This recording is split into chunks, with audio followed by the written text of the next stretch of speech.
Salam planter Indonesia. Assalamualaikum warahmatullahi wabarakatuh.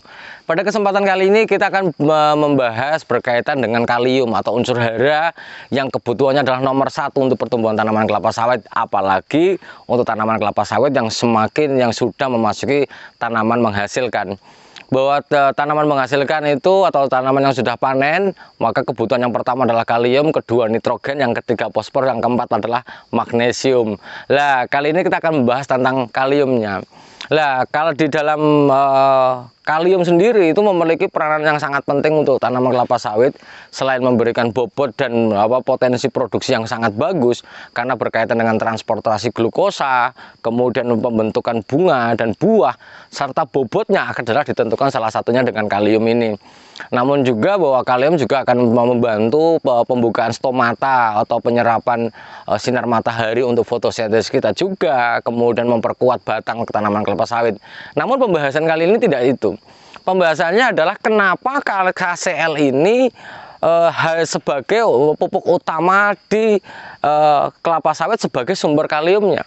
Kenapa tidak ada pilihan yang lainnya? Kenapa kalau misalnya kita nitrogen itu ada urea, kemudian ada ZA, 46% nitrogen, 21% nitrogen, ada sulfurnya 24%, fosfor lagi banyak pilihannya, ada TSP, SP36, kemudian rock fosfat. Lah kok kaliumnya itu kok pilihannya hanya pada KCl saja? Nah, kita kembali lagi bahwa kalau KCl ini terbuat dari batuan feldspar yang mengalami pabrikasi di sebuah pabrik, diramu untuk bisa menghasilkan pupuk dengan kadar kalium 60% K2O ini. Namun tidak ada banyak pilihan. Tidak banyak pilihan itu artinya bahwa bukan nggak ada pilihan, ada pilihannya. Pilihannya ada di yang tidak tunggal tapi double, ada ZK, Zwavelzium potas atau Zwavelzium kalium ini atau K2SO4 ini juga merupakan salah satu sumber kalium. Namun tidak banyak digunakan untuk petani kelapa sawit. Pertanyaannya kenapa kok KCl saja? Kita kembali lagi ke kebutuhan bahwa KCl itu mengandung 60% K2O, di mana sebagai supply unsur hara kalium yang sangat besar sekali untuk tanaman kelapa sawit kita dengan harga yang relatif masih terjangkau. Angkanya mungkin di sekitaran per saknya di bawah 10.000. Namun ketika kita mau merubah menggunakan ZK ataupun misalnya ZK yang kandungannya 50% K2O dan 17% SO4 atau sulfurnya 17%, maka kita kembali lagi ke biaya. Ternyata ZK itu bukan barang atau pupuk yang murah, itu bukan. Walaupun serapannya juga sangat bagus, memiliki senyawa yang garam juga, tapi ZK tidak banyak digunakan untuk petani kelapa sawit karena kandungannya adalah 50% K2O dan kandungan ada sulfurnya adalah sekitar 15%, di mana bahwa ini 17% sulfurnya itu tidak banyak berfungsi banyak untuk tanaman kelapa sawit, apalagi sawit rakyat. Sawit rakyat saya kira belum membutuhkan sulfur dalam jumlah yang banyak, karena sulfur ini sekarang banyak beramai-ramai digunakan untuk perusahaan untuk menaikkan ekstraksi minyaknya.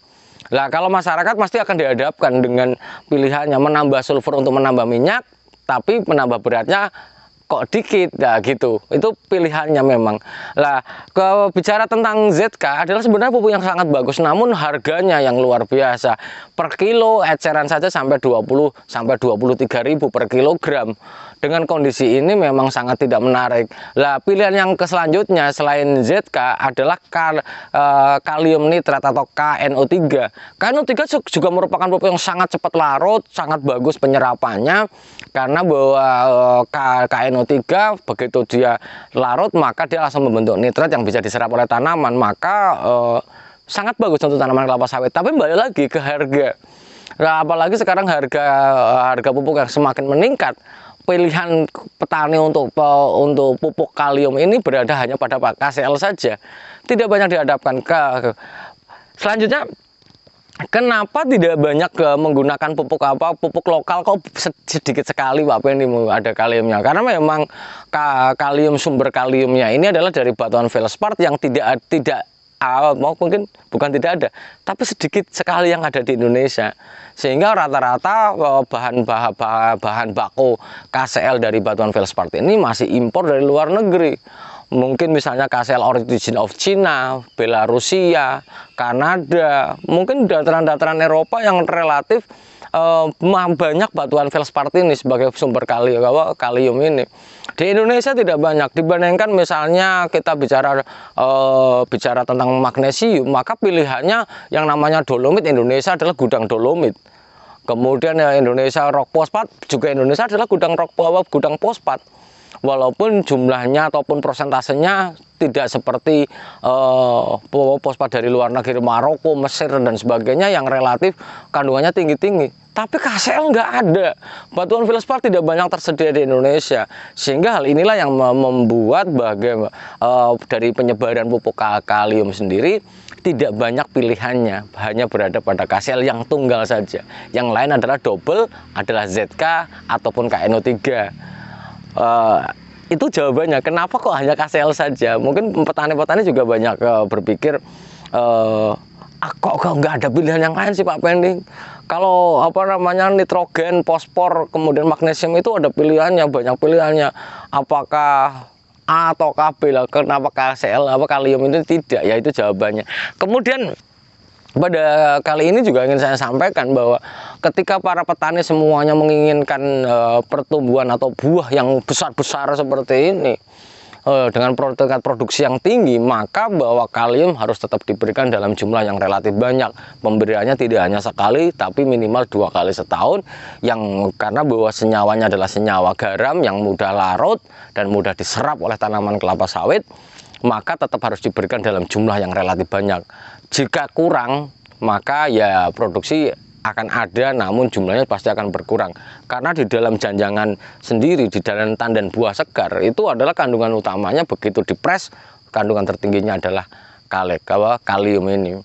Oleh sebab itu, mari para petani semuanya, kita mau pupuk kalium secermat-cermatnya, sebaik-baiknya, kurangi faktor kehilangan dari pemupukan kalium, sehingga kedepannya bahwa produksi kita bagus dengan efisiensi biaya yang sangat bagus. Mungkin itu saja dulu yang dapat saya sampaikan, semoga bermanfaat bagi para petani semuanya. Ingat, kalium tidak banyak pilihan, maka pilihlah yang murah, meriah, dan serapannya bagus untuk tanaman kelapa sawit kita. Terima kasih, semoga Allah memberikan Anda semuanya kesehatan dan kebahagiaan tanpa syarat, dan rezeki yang halal yang tanpa disangka-sangka. Terima kasih. Salam planter Indonesia. Assalamualaikum warahmatullahi wabarakatuh.